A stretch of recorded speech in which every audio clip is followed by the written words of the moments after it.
মিলাদের অর্থ জানেন? মিলাদের অস্বীকার কেউ করে না। মিলাদ অর্থ হইল জন্ম। মুহাম্মদুর রাসূলুল্লাহর আবির্ভাব বা জন্ম, এটা দুনিয়ার কেউ অস্বীকার করে না, এমনকি কাফের পর্যন্ত করে না। এই উলামা কোত্থেকে করবে? কাফেরও তো অস্বীকার করে না, করে নাকি? মিলাদ মানে হলো কি? জন্ম। আপনার সাথে আমার সাথে মিলাদের কোনো বিরোধ নাই, শুধু একটা পদ্ধতির বিরোধ। আপনি তো বলেন খুশি একদিন মানায় শেষ করে দেওয়া।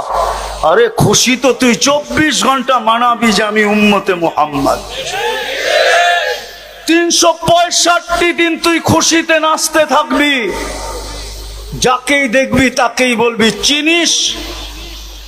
হায় হায়, সামান্য চামচ হয়ে যদি মাটি দিয়া না হাঁটে,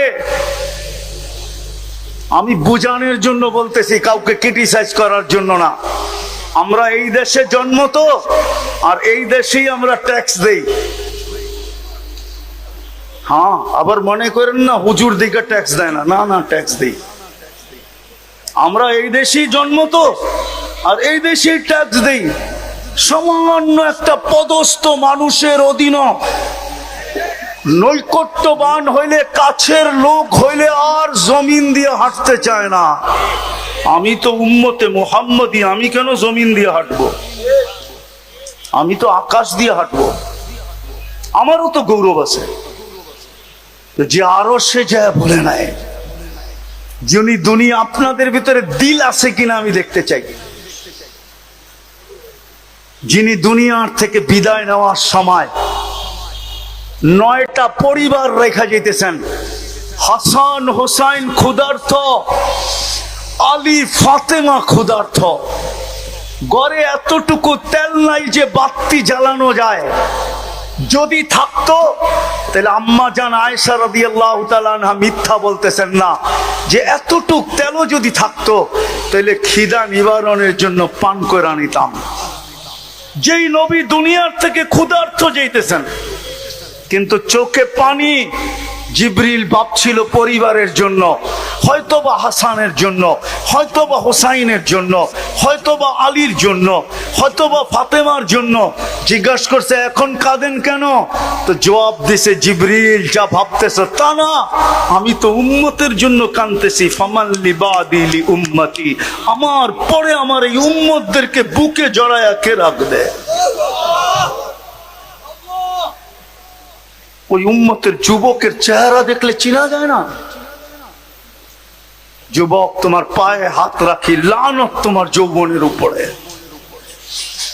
তোমার চুলের স্টাইল দেখলে চিনা যায় না? উম্মতে মুহাম্মদীকে দেখলে চিনা যায় না? উম্মতের নারী দেখলে চিনা যায় না?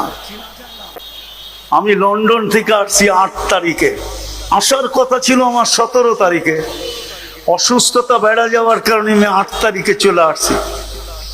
আমি লন্ডনে বলছিলাম, বেশিরভাগ প্রোগ্রামগুলোর ভিতরে, বিশেষ করে মহিলাদের ভিতরে যে প্রোগ্রামগুলো হয়েছিল, যে লন্ডনে বসবাসকারী সারা দুনিয়ার মুসলিম পুরুষ আর নারী যদি একটা কাজ করতো, শুধু একটা কাজ, তাইলে শুধু পুরা লন্ডন না, পুরা ইউরোপ, পুরা কানাডা, আমেরিকা, অস্ট্রেলিয়া, নিউজিল্যান্ড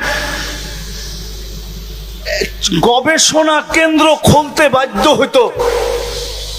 যদি আমাদের ঘর থেকে পুলিশের কাছে সন্তানের পক্ষ থেকে মা বাবার বিরুদ্ধে যদি কোনোদিন একটা কল না যাইতো, ফোন না যাইতো, স্বামীর বিরুদ্ধে স্ত্রীর পক্ষ থেকে যদি একটা ফোন না যাইতো, স্বামীর পক্ষ থেকে যদি স্ত্রীর বিরুদ্ধে একটা কল না যাইতো,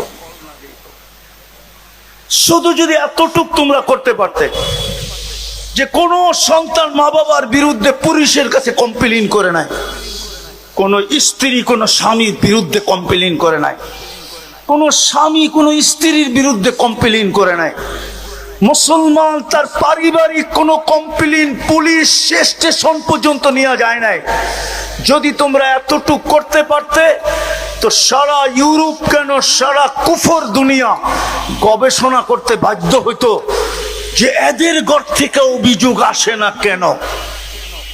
তোমাদেরকে ডাইকা জিজ্ঞাসা করতে বাধ্য হইতো, তখন তোমাদের কাছে সুযোগ ছিল যে আমাদের ঘর থেকে অভিযোগ আসে তো আসে কি করে, আমরা তো মুহাম্মদুর রাসূলুল্লাহর গোলাম,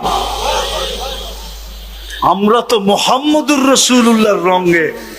যার ঘরে 3 মাস চুলা জ্বলে নাই ওই ঘর থেকেই তো অভিযোগ যায় নাই। আমাদের ঘরে তো ডেলি চুলা জ্বলে, আমাদের ঘর থেকে অভিযোগ যায় তো যায় কি করে। যেই ঘরের সন্তান জিহ্বা চুষা খিদা নিবারণ করতেছেন, হাসান হোসাইন আল্লাহর রসুলের জিহ্বা চুষা খিদা নিবারণ করতেছেন, কিন্তু মা বাবার বিরুদ্ধে অভিযোগ দেয় নাই। যুবকরা তো বলতো আমরা হাসান হোসাইনের উত্তরসূরি। কিয়ামতের দিন যখন আল্লাহ হাসানকে বলবে, হোসাইনকে বলবে শাবাব আহলি জান্নাহ, যুবকদের জান্নাতের সর্দার, ওনাদেরকে বলবে যুবকদেরকে একত্রিত করো, তোমাদের জান্নাতে যাওয়ার পালা। যখন হাসান হোসাইন ডাকবে আর যুবকরা ছুটে যায় পাশে দাঁড়াবে, হাসান হোসাইন জিজ্ঞাসা করবে তুমি কেন আমার পাশে?